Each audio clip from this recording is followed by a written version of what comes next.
Who would have thought another video this quickly since the last episode? Clearly not you, nor I, but we gotta make a change, right? We gotta become consistent. And that's what we're gonna do. We're gonna record living life and having fun. So that's what this video is going to be. It's been quite a bit of time since I've recorded and just enjoyed recording. And I wanted to get that last video out, which I did. And I didn't look at any of the comments.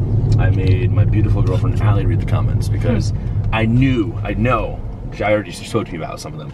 I know there's gonna be some hate, which I expected. Trust me, if I was watching a YouTuber consistently who stopped, you know, I'd fucking give my little troll comments, or truthful comments, to be exact.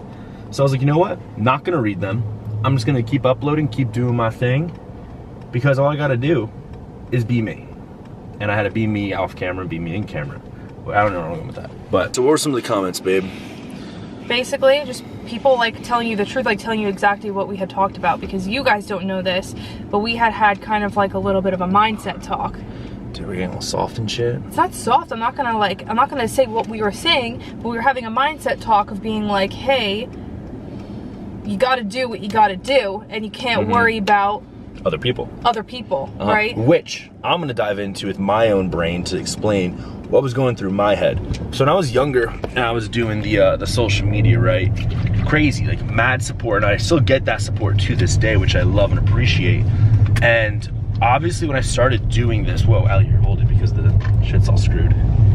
When I started doing it, the industry, film, YouTube, fitness scene was much smaller, much more niche than it is now. And there has been a big influx of people doing it, which is great. I love, the more the merrier. The more people that, you know, can choose this lifestyle, whether it's a healthy one or not. It's just, you know, bodybuilding, healthy, not healthy, whatever. I just know it brings so much happiness to me in my everyday life, being able to work out and get that excitement going to the gym. So people that start going to the gym, like I see the high schoolers now going, like I'm all happy for that, all for that. But what I've seen with other just content creators coming up and influx is just, everything now is just so money driven.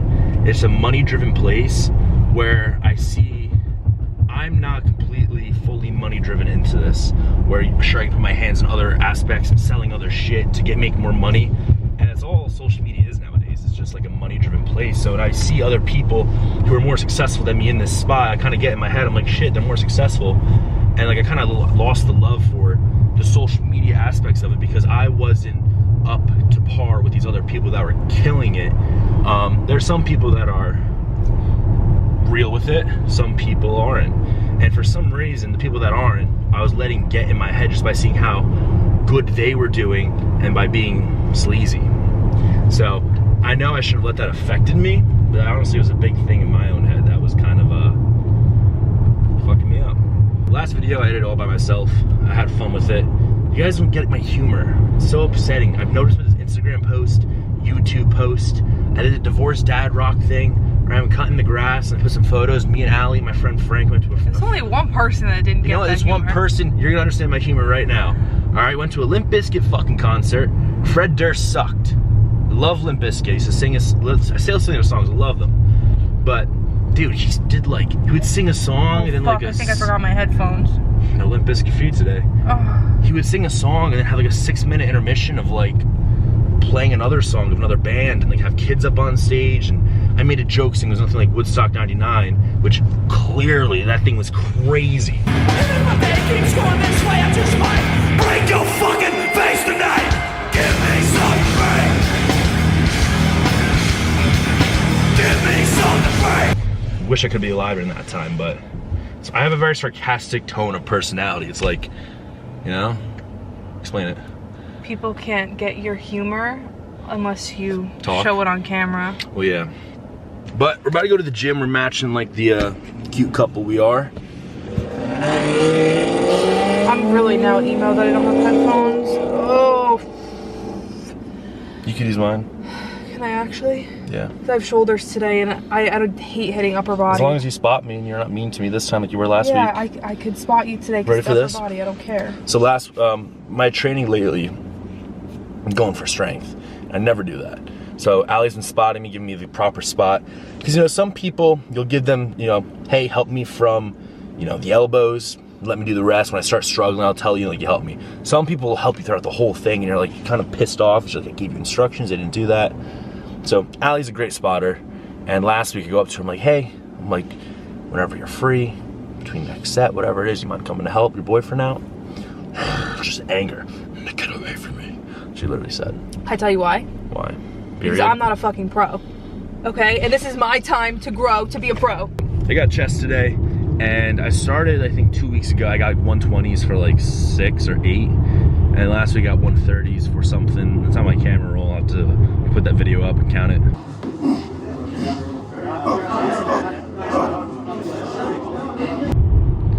And this week we'll probably touch the 130s again for maybe a little bit more reps than last week, or maybe just touch the 140s for fun, which I doubt because I don't think I'm that strong, but we'll see. Stop doubting, bro. All right, start believing. What's up, guys? Back again with another voiceover for this video. I'm doing a chest and bicep workout. So I'm gonna take you guys through what I do for chest. And as I mentioned in the last video, in this training block for a big time in my near future, I'll be focusing on strength. So with chest being one of my weaker points in my physique, I'm gonna focus on this and hoping to have different results because I never really focus on strength. So maybe if I focus on some strength, I'll grow some dense tissue in my chest. So here we go. I said before I want to try to hit 140s today, which you will see later on if I do or do not. But the way I work up to my heavy weight here, I like to do one set, which I didn't record here, of lighter weight, like 50 pound dumbbells for like 8. And then as I start going up in weight, like 50 to the 70s, to the 90s, the 120s, I drop the reps. So when I do 70s, I do 6. Here's me getting hyped up for the top set of 140s. Here we go. How many did I get 140s for? They're up. Here we go, going down.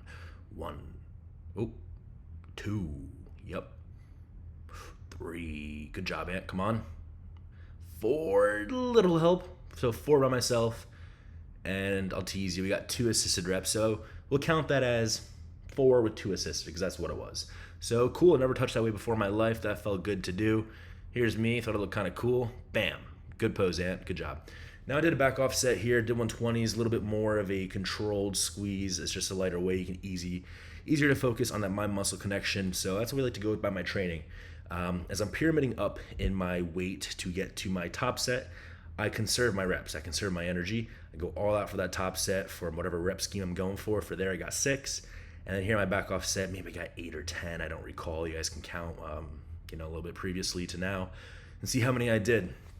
So that's for the first movement of chest. Going on, this was a new machine, never really tried it out, and it is heavy, man. There's just some interesting machines at this gym.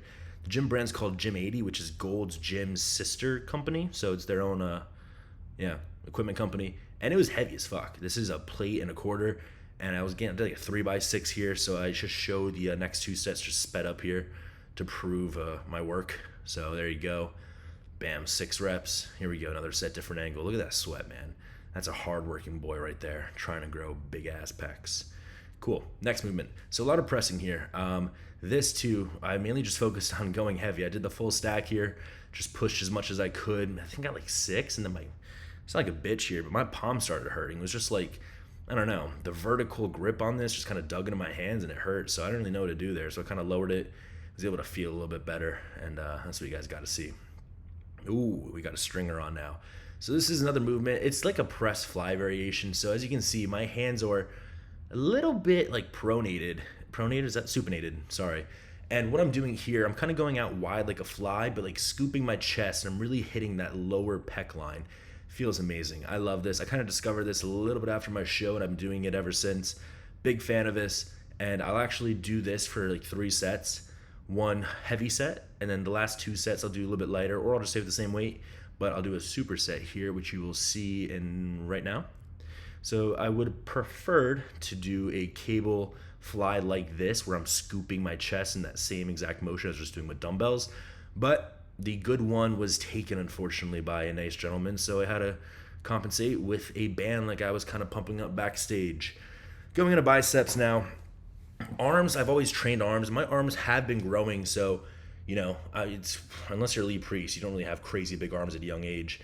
It's just time and patience, and you don't really need heavy weight for arms, I would say. Triceps, I think, is a little bit of a different story, but biceps, you don't really need heavy weight. I mean, Nick Walker curls like 35, 40 pounds.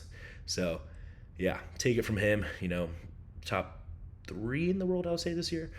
But here I am focusing a little bit more on strength in my whole training block. So I did a heavy set of 8 each arm. Ooh, here's the thumbnail of the video. Ready? Bam. Yeah, kind of gnarly. I saw that and I was like, this is good. So got that clip. But yeah, I did 8 reps and then 3 sets of 8, and that was pretty cool.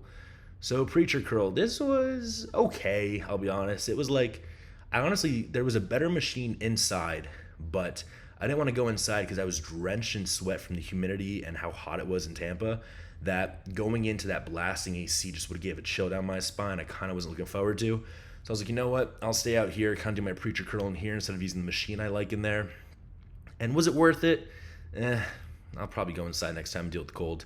So I put this in to show you that I give myself a decent amount of rest so my heart rate goes back down, I catch my breath before going into my other arm, which if you guys don't do that, definitely do, because your second arm or second body part you're doing in a single body part movement is gonna lack because it doesn't have adequate rest time as your first arm did.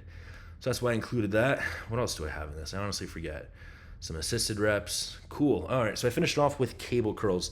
Cable curls is something I include pretty much on every arm day. I think it's great to either start with. I don't know why I didn't start with it today, honestly. But I finished it with it here. Just really great contraction, nice squeeze. At this point, it's the end of my workout, so I was already going flat, which if you don't have intra-carbs, I'd highly recommend it. I use as huge as intra-carb with EAAs and salt, 100 grams of carbs in my workout to maintain glycogen storage.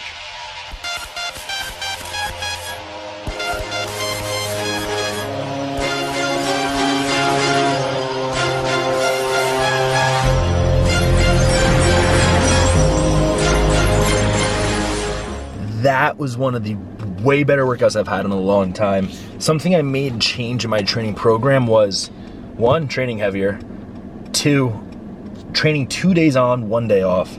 And doing that has made recovery a lot better in terms of fucking getting in the gym and actually feeling good, being able to want to train instead of feeling kind of sluggish. So good job, Anthony. Actually, good job, Allie, for suggesting that. Yeah.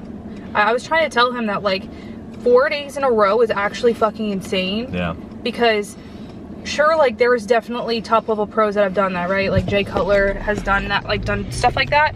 But Anthony will always complain about feeling like shit and, like, not wanting to go to the gym. And then he'll say he doesn't have a good workout. And I'm like, well, let's be real. You would probably have a better workout if you just took a rest day and then trained really hard the next. Oh, yeah. So, yeah. And that's what I do. That's my favorite. If I train 3 days in a row, that third workout is really not good. Yeah, so thanks, Allie, for that. Something I still need to get a little bit more on point is my food. I need to start eating. I'm eating, like, definitely 4 meals a day plus my intra shake, which is 5. But I need to at least get 1 or 2 more meals in. And I was smart. I have 2 things I'm including into my diet in order to get more food in. So when we go home, I'll show you that. Boom, post-workout meal. I mentioned before that I'm struggling to pretty much eat right now. I just don't really have the appetite, and chicken and rice just sounds super unappetizing. So I kind of use my knowledge I had through experience I had with bodybuilding, and I've replicated almost identically chicken and rice. So what I have here is 50 grams of protein from Protein Whey Isolate. I have Rice Krispie cereal, which if you look at the nutrition facts on the label, very low in fat, pretty identical to rice. It's just dried out rice. We have lactose-free, fat-free milk, and we have fruit. So this is super high in protein, super high in carbs, very low in fat. And who can't eat a whole box of cereal in one sitting? So very easy for me to eat, and this is what I've been doing right now post-workout in order for me to get my calories, food in, and yeah. You are not going to eat that entire plate of fries right now. Well, it's what I ate before it. A whole steak, which it's mid, but like... They need to be crispier. But yes, I will. All right, so I crisped them up a little bit more, a little more golden. It actually looks really good. But while these cool down, we got some oatmeal pies for some extra carbs. I just saw my face and I was like, damn, it kind of puffed. I was like, I really gotta do this. I'm not understanding why you're also having oatmeal pies, to be honest. More carbs. More carbs. Next meal. Next meal. You think that plate of potatoes is not enough carbs? No. All right. What time lapse this? 911 now!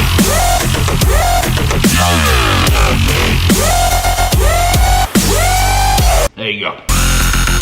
Guys, take a spoonful like you just did. You already have enough death around You eat like you're a caveman. Yeah, I can't have water after 4 p.m. Are you good, bro? So like, are you gonna tell them what you're eating? Last meal, I bought Hummus Fit. I bought a meal prep company. I bought food so I can eat food easier. Which one sounds the best? I'll just edit it, so I put that one. All of them together sound great. So I'm choosing with 2 oatmeal pies. I'm not having a fucking Krispy Kreme. Are you kidding me? Do you want that chest to get bigger or not? Yeah. It looked pretty good before. Yeah, you did. Now eat up. It's like 2 days old. It needs to be fresh. Heat it up in the microwave and it'll taste great. Okay.